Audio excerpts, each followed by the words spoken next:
स्वयंपाकात स्वादाची जान, डीएम मसाले तुमच्या घराची शान. छत्रपती शासन महिला गृह उद्योग कबनूर इचलकरंजी घेऊन येत आहेत अस्सल परंपरेची मराठमोळी चव म्हणजेच डीएम मसाले. मटन मसाला, चिकन मसाला, धणे पावडर, गरम मसाला, बिर्याणी मसाला, तिखट, चवदार मसाले आणि चटणी म्हणजेच डीएम मसाले.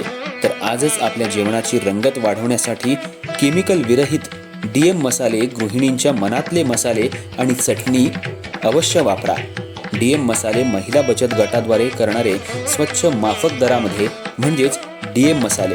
संपर्क दिव्याताई मगदूम, मोबाईल 91 30 80 22 55.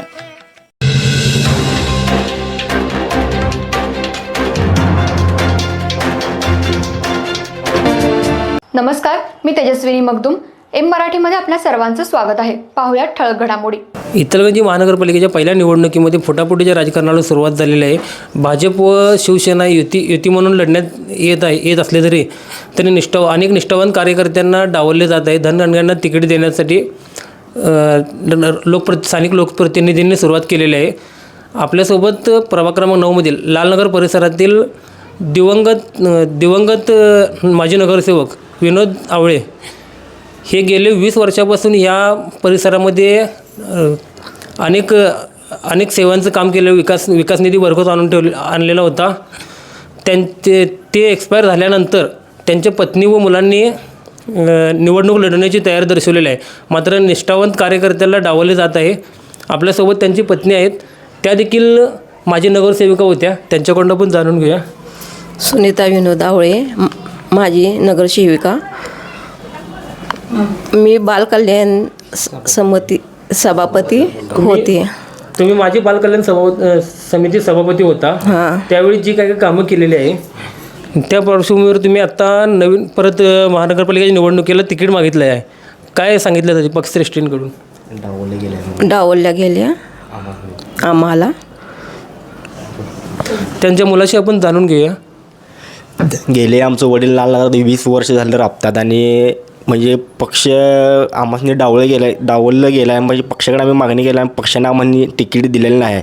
गेले वडील आमचं सामाजिक कार्य आणि महिलांनी लोकांनी मदत करत आले आणि गेले 20 वर्ष काम करत आले आहेत. लोकांनी पिवळी रेशन कार्ड, केसरी रेशन कार्ड, महिलांनी आंगणेपांगण्यानी लोकांनी मदत स्वतः घरी जाऊन त्यांनी पेन्शनसुद्धा चालू केलेले आहेत.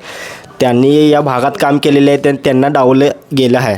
आणि गेले 20 वर्ष निवडणुका लागल्या तोंडावर भागात येतात आणि गेले 5 वर्ष आणि वर्षानुवर्ष आम्ही इथं लालनगरात राहते आणि लालनगरची परिस्थिती काय आम्ही स्वतः पाहते. आम्ही वर्षावर आम्ही गल्लीतनं आम्ही घर टू घरी आम्ही फेरी मारत असतील. लालनगर पावसाळ्यात जर बघायचं असेल तर लोकांनी घरं पावसाळ्यात यावं आणि गेले 5-6 वर्ष कोण येत नाहीत भागात. आणि 2016 इलेक्शन झाल्यानंतर आज 10वं वर्ष चालू आहे. त्यानंतर भागात आज लालनगरात आलेले आहेत. गेल्या आम्ही वर्षानुवर्ष आम्ही लालनगरात होते आणि गल्ली बोळातनं आम्हाला सगळं माहिती आहे. घराघरात लोकांच्या घराघर गटरीचं पाणी घरात जाते. बाकी काय नाही की इच्छुक आणि स्थानिक उमेदवाराचा विचार करावा. ज्याची प्रॉपर्टी धन बघून त्यांना तिकीट जर देत असेल तर स्थानिकांनी काय करावं. ज्यांना भागात त्यांनी येऊनच माहीत नसेल तर त्यांना तिकीट द्यायचा अधिकार काय आहे. ज्यांनी भागात काम केलं नाही त्यांना घरातनं बाहेरसुद्धा पडून माहीत नाही की ते निवडणुकीच्या तोंडावर घरातून बाहेर पडतात. ते लोकांनी आपोआप कळते आणि लोक बी त्यावर लक्ष ठेवून आहेत.